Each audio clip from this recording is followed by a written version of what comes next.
Vous vous rappelez de l'époque où le Arrowverse était vraiment quelque chose? Oui, cette époque a vraiment existé et malheureusement elle est révolue depuis un petit moment maintenant, c'est juste qu'on voulait pas le croire en fait.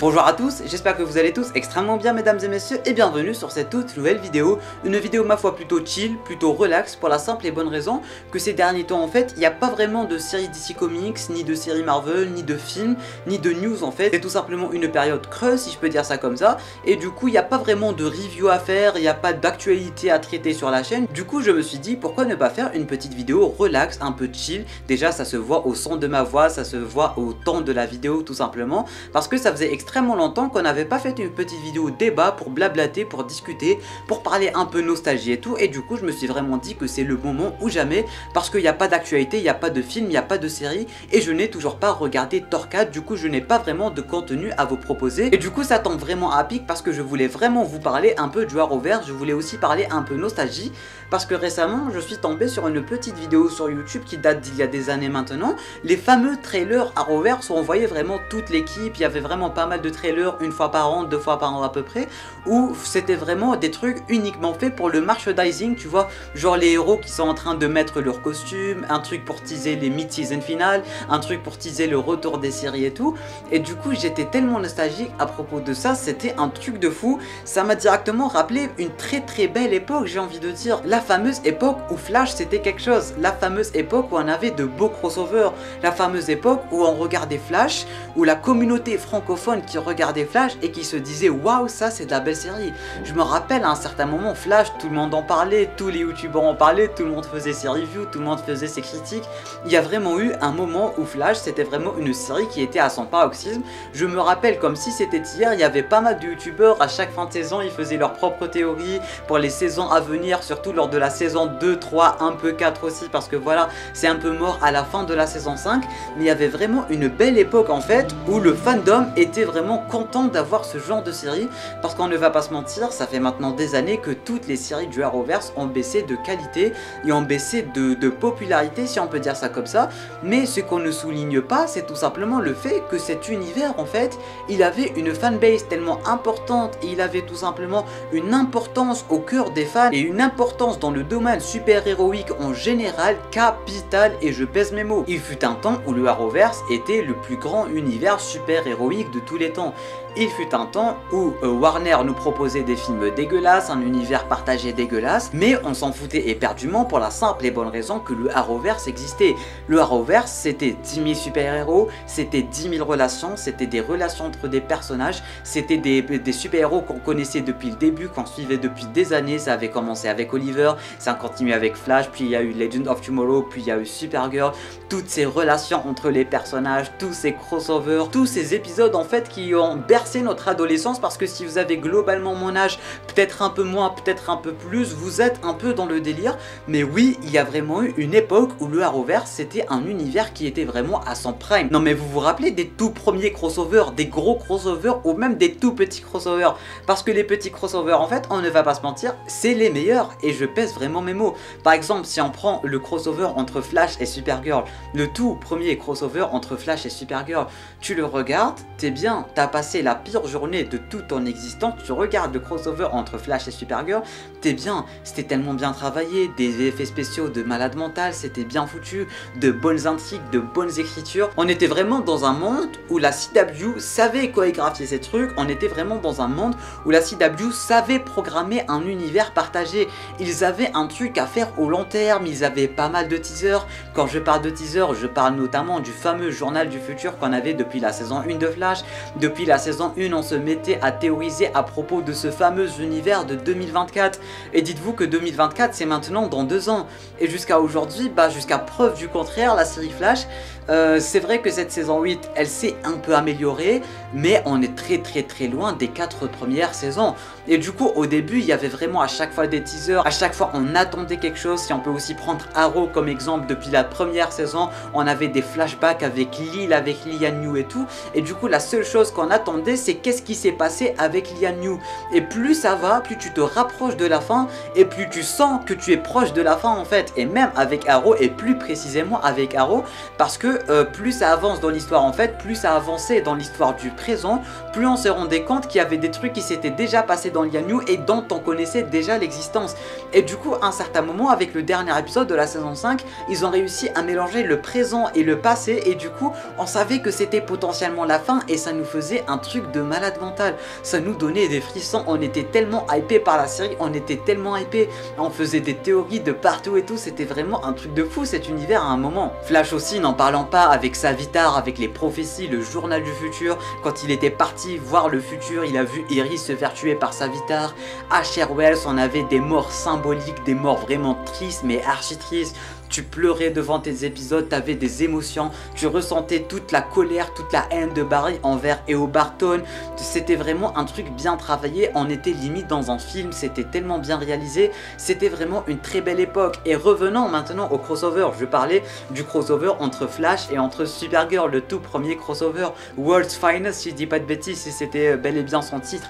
C'était incroyable, les tout débuts de Supergirl, les tout débuts d'une des plus grosses relations, d'un des plus gros duos super-héroïque de tous les temps. Dites-vous que grâce à ce duo de super-héros dans les comics, ils se sont connus et ils sont devenus aussi amis que dans la série et tout.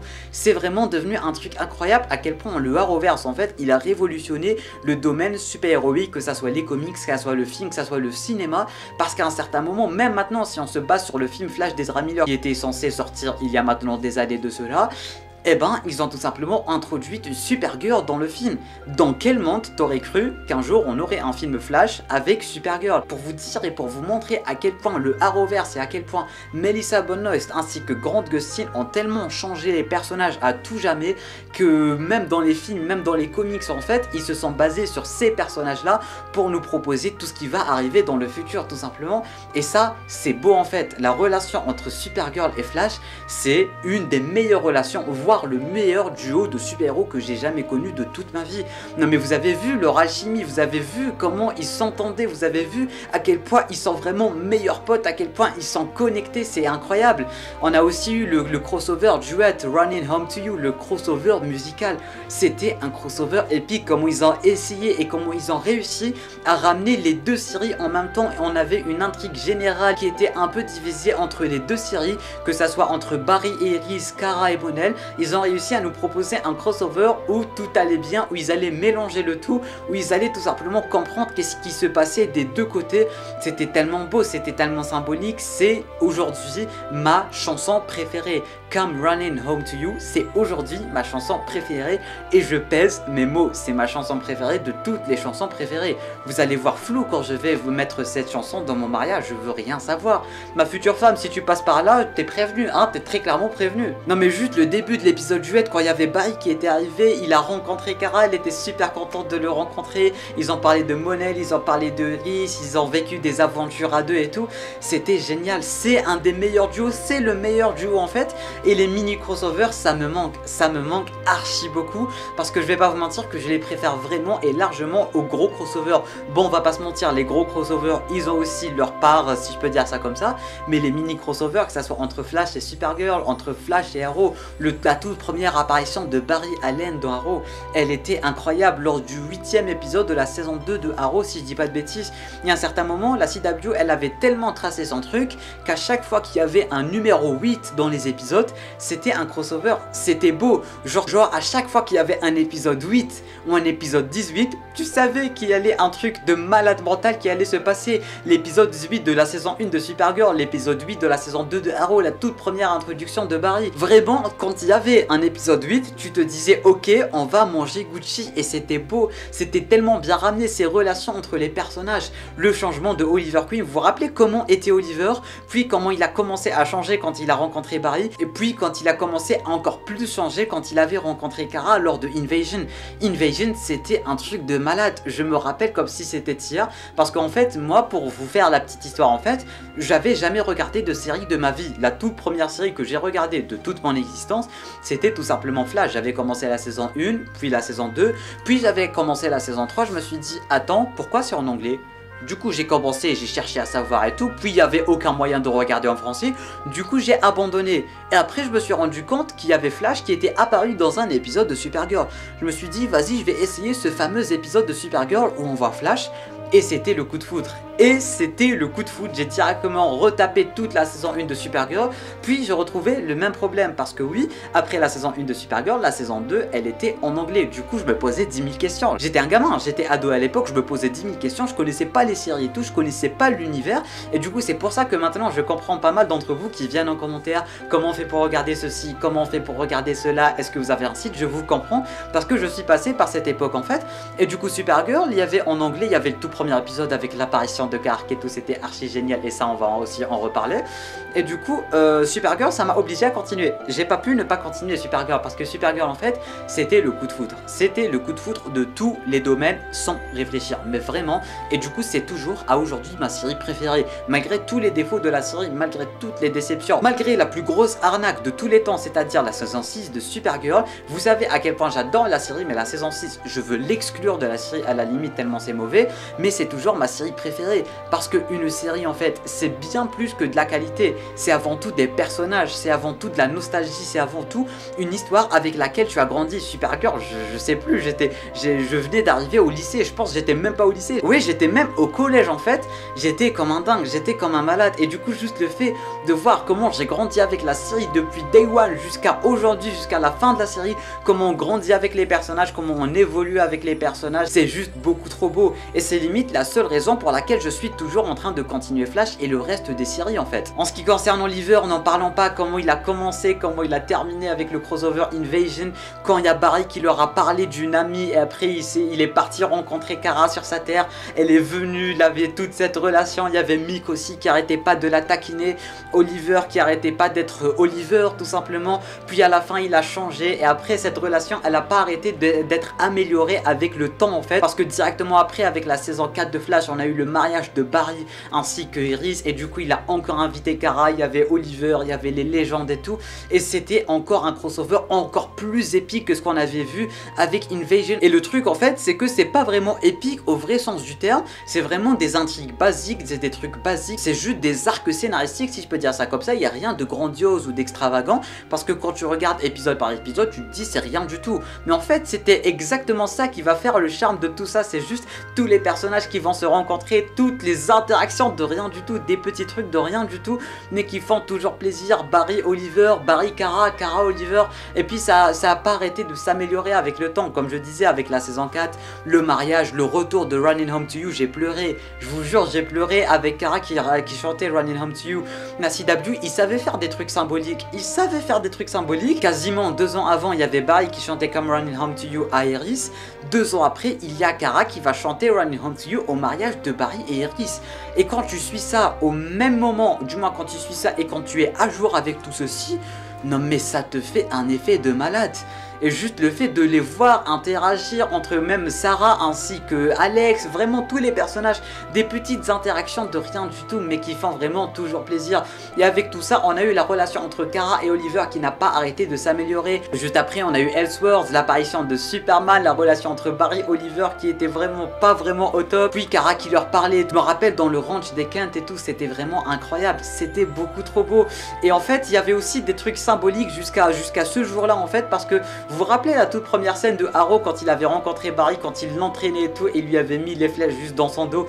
Ils ont refait ça dans Elseworlds et nous en tant que fans, en tant que personnes qui ont regardé ça depuis Day One, on ne pouvait qu'être gâtés, c'était tellement beau. Et c'est exactement ce qui est en train de faire le MCU ces derniers temps tout simplement. Et c'est beau malgré tout ça.